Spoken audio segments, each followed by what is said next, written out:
sont désormais dans les filets de la gendarmerie. Les présumés assassins de Youmbi Rostan, enlevés et tués le 24 décembre 2022 à bord de son véhicule pris en course par des bourreaux. Après l'opération, les présumés criminels ont enfoui le corps dans une cacaoyère dans la localité de Fou, à quelques kilomètres de Yaoundé. À la suite des investigations menées par le personnel et les services de recherche judiciaire, ils sont pris par la gendarmerie. Sauvagement assassinés.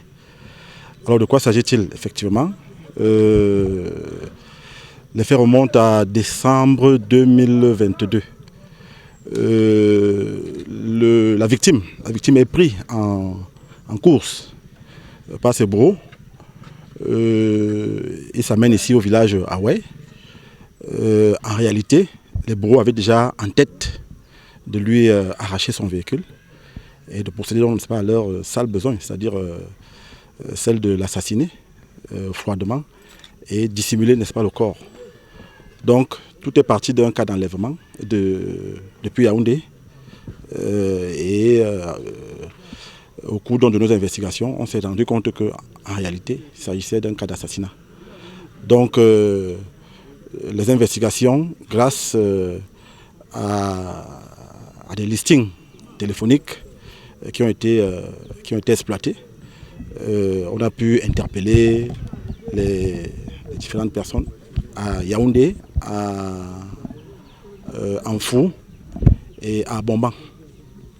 Donc voilà un peu les intéressés, après leur sale besoin, ont récupéré effectivement le véhicule qui a pris la direction d'Abomban. On a pu les localiser de ce côté et on a envoyé des personnels sur place pour les récupérer. Donc le véhicule était dans un garage pour sa transformation en vue de sa future vente. Vous connaissez ce lieu, ça s'appelle comment? Nous sommes ici à Ndongwassi.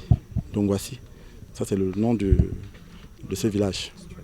Situé à peu près à 12 km de Hawaii Centre.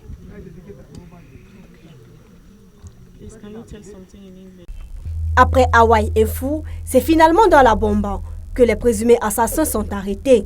Selon des témoignages, il s'agit d'un plan bien orchestré par les commanditaires du crime. Ce monsieur et le monsieur qu'on a tué et mon grand frère même, ils sont venus dans la voiture, ils ont garé, on a continué à boire. Bref, donc c'était un plan qu'ils avaient eu. Oui. Avant qu'on ne vienne, on démarre. C'est mon grand frère qui dit que bon, comme ça fait depuis que je ne vous vois plus, allons au village, je vous coupe le plancton pour vous payer, pour vous rentrer avec. Ça dit, les mots me manquent. En plus, c'est ce que la justice pouvait faire pour eux. Ça dit qu'ils répondent de leurs actes, qu'ils répondent de tout cela. Les forces de l'ordre, vraiment, j'ai salué la bravoure des forces de l'ordre. Ils ont travaillé avec, c'est-à-dire professionnalisme, c'est-à-dire avec tellement de professionnalisme pour pouvoir en arriver. Malgré le désarroi de la famille du disparu, un ouf de soulagement pour cette justice rendue à l'endroit du défunt. Ils ont aussi exprimé leur gratitude aux forces de maintien de l'ordre pour la collaboration. Pour ces bourreaux, ils vont répondre de leurs actes devant la justice, en rappelant que le véhicule de la victime était un taxi jaune de marque Toyota qui subissait déjà une chirurgie de transformation.